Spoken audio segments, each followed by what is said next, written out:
Next we'll be coming back to the frame once more, and we will be looking at that a little bit more. Inside the theme frame, I'll take another frame and I'll make it rectangular. And what we'll do is, let me change its fill. We'll manually set a color for its fill.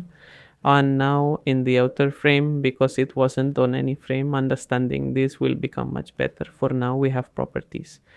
Since this is here, I'll drag and drop it. If I drag and drop this again, then in the hierarchy, this frame is within the outer frame selection and it's its child. So when I move the outer frame, the inner component, our frame, will also move. So for now, I've just randomly placed this here. Again, we want its alignment to be towards the left side. So what exactly should we do? We have several options available at the top for managing alignment. We can explore and check out the various different options. To set the alignment to the left, we can either click on this specific button or we can use the keyboard shortcut Alt plus A. Alternatively, to align it to the left, you could also press Alt plus D. What we have here is to move it to the right. Again, I will undo this. This option is available to us, and for that we will similarly press Alt plus W and it will move to the top. On the option for this is right here, and similarly if we need to do it at the bottom, we'll press Alt plus S. The last option for this is this one. We can use this to perform the action. Then what we have, for example, is that we have multiple items that we are trying to align within that particular section.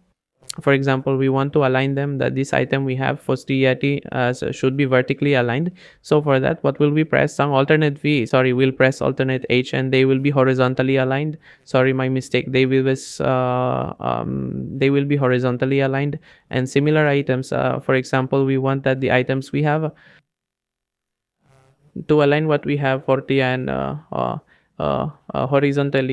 vertically, we will press Alt plus V, and now it has been vertically aligned. This will align horizontally for us and this will align vertically for us.